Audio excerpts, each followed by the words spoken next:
Bonjour chers auditeurs, merci encore de nous retrouver sur ce canal de la chaîne YouTube Les Petits Commencements. Vous savez que depuis plusieurs semaines maintenant, avec mon acolyte Michael Labrigo-Bardon, nous avons entamé une série de podcasts sur divers sujets que je vous invite fortement à aller écouter. Mais aujourd'hui est un jour particulier parce que ça fait un bon moment que j'ai à cœur d'interviewer cette fois Michael précisément sur le projet qu'ils ont fondé avec son époux, à savoir l'école chrétienne Les Semailles à Mornalo, Guadeloupe.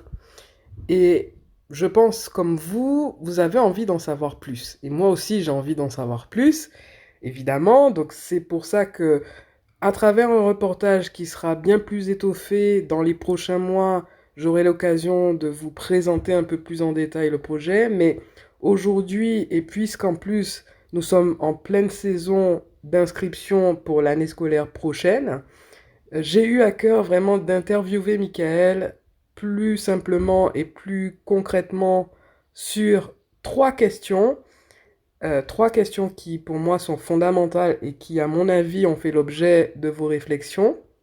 Donc déjà d'avance, merci Michael d'y répondre et merci de te soumettre à cet exercice, pardon. Alors ma première question pour aujourd'hui le volume 1, parce qu'il y aura un volume 2, mais aujourd'hui pour le volume 1 de cette salve de questions, est-ce que tu peux m'expliquer s'il te plaît pourquoi une école chrétienne en fait? Pourquoi une école chrétienne? Je pense que c'est une question que beaucoup se posent. Nous sommes une école chrétienne, nous sommes un établissement dont l'appartenance confessionnelle est rattachée à la foi évangélique. Alors quel est l'intérêt d'un tel positionnement? Il est évident que toute initiation de projet d'implantation d'école, toute création d'établissements scolaires privés est sous-tendue par une profonde réflexion quant à la finalité de l'éducation. Aucun choix pédagogique n'est neutre, il y a derrière tout positionnement pédagogique une certaine conception des missions de l'éducation. L'éducation est toujours dirigée et motivée par une conviction et toute théorie pédagogique est fondée sur une conception de la vie. La pensée contemporaine, dite postmoderne, présuppose le refus d'absolu et postule que la raison autonome de l'homme est l'arbitre final de toute réalité. Selon les conceptions relativistes imprégnant les représentations, la moralité n'est pas donnée par Dieu, dont l'existence est remise en question, voire niée, mais définie par l'homme selon des critères utilitaristes et pragmatiques.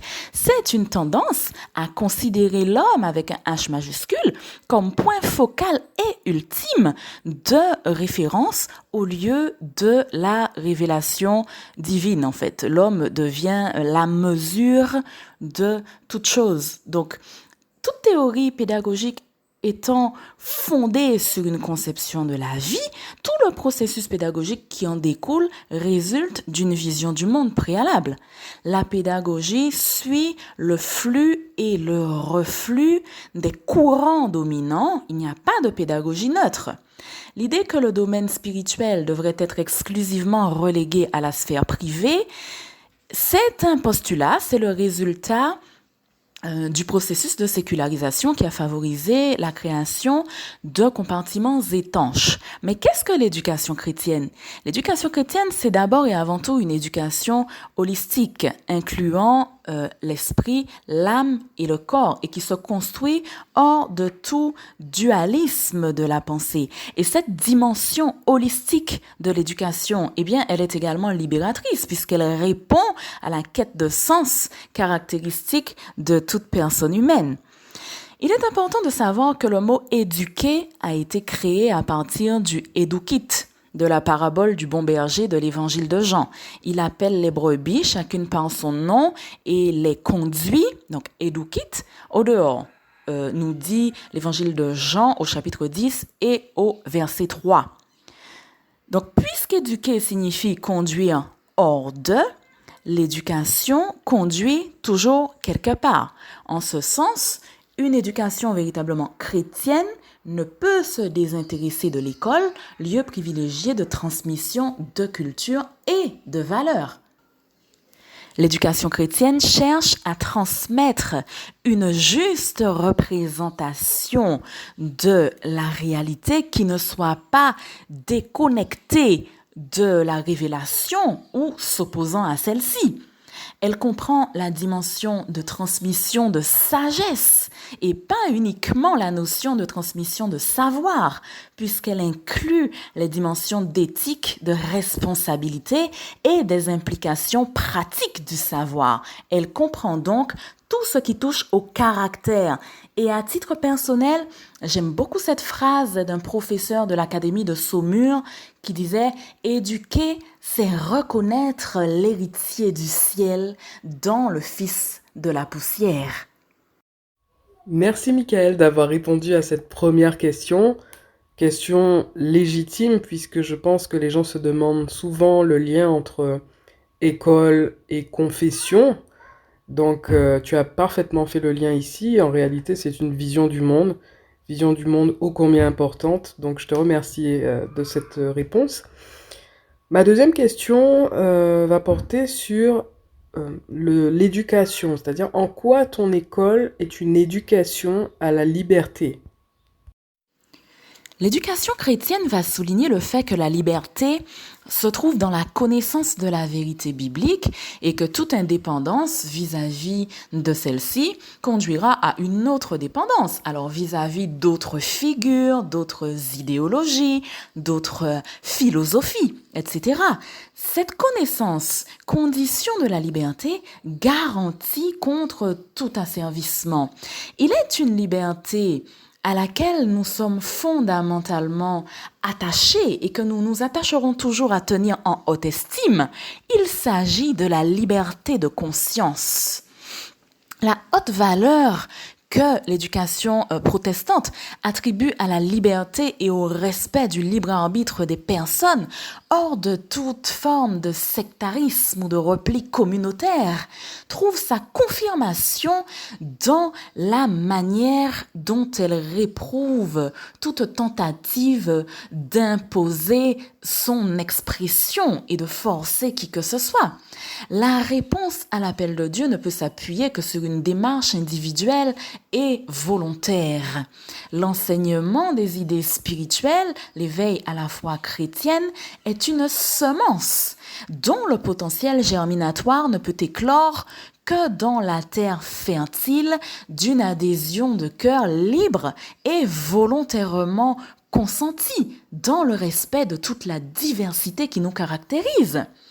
Les valeurs soulignées par l'éducation chrétienne jalonnent et rendent donc possible cette ouverture à la véritable liberté. Donc, de notre point de vue, l'école chrétienne est un terreau, un terrain favorable à l'apprentissage et à l'exercice d'une liberté responsable.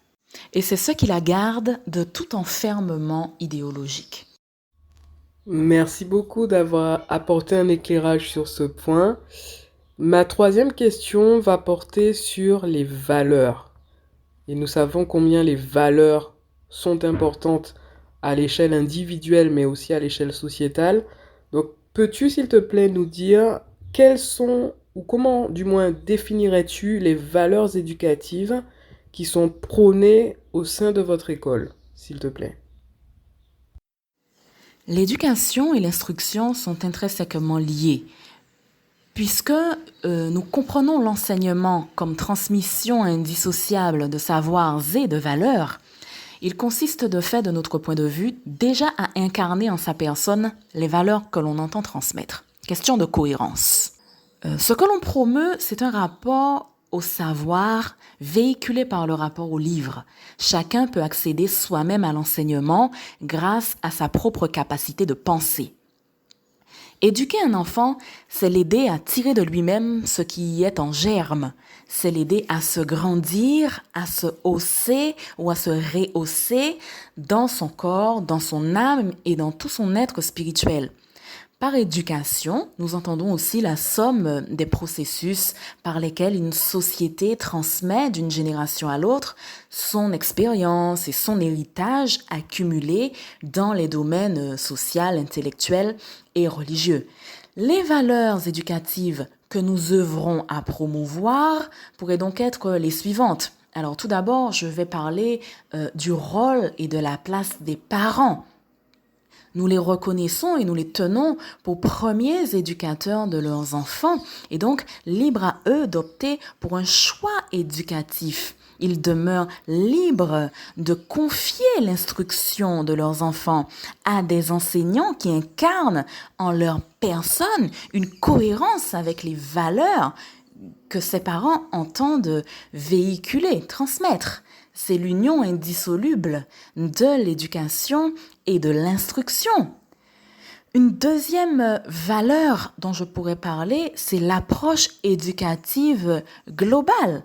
Cette approche éducative globale, eh bien, elle va mettre en exergue que la compréhension, la connaissance, le rapport au savoir sont prioritaires et conditionnels de l'exercice de la responsabilité individuelle, puisque l'éducation chrétienne reconnaît à toute personne le libre arbitre et la liberté de conscience quant aux questions d'ordre spirituel et moral. Ce principe entraîne nécessairement le droit de chacun à recevoir une éducation et une instruction suffisantes, condition d'une bonne compréhension de l'appel qui ne peut que s'appuyer sur une démarche individuelle. La troisième valeur que je vais mettre en avant portera sur l'accent, l'emphase que nous apporterons à la connaissance de la lecture et de l'écriture pour tous, afin que chacun puisse accéder au savoir. La réforme et l'alphabétisation du peuple ont toujours emprunté les mêmes chemins.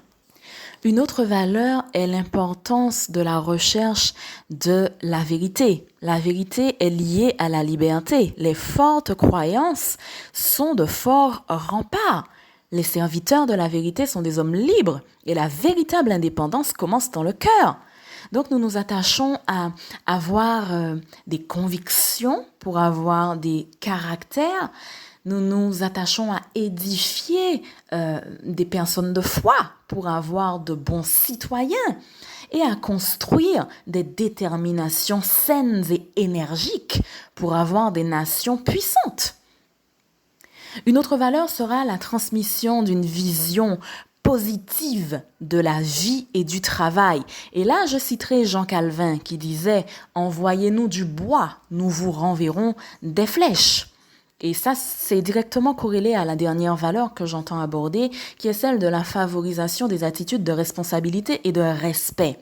L'engagement de tous dans la vie quotidienne au service du bien vivre ensemble, le développement de la solidarité, l'importance de l'effort et du travail, de la rigueur et de l'honnêteté dans la vie quotidienne et dans la communauté scolaire.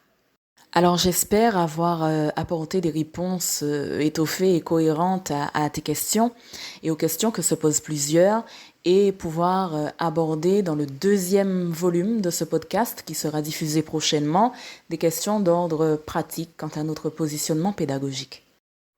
Merci beaucoup, Michael, encore une fois, de t'être prêté à cet exercice. Nous avons pu y voir de nouveau ton talent d'oratrice, car tu nous as exposé très clairement les réponses aux questions. Mais au-delà de ça, c'est surtout l'essence même de votre projet entrepreneurial que nous avons saisi.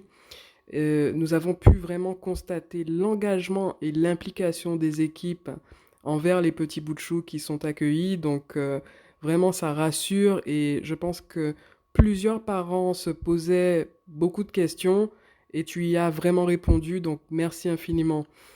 Je vous disais en préambule que c'était le volet 1, donc qui dit volet 1 dit volet 2, il y aura un prochain volet, restez connectés, restez fidèles.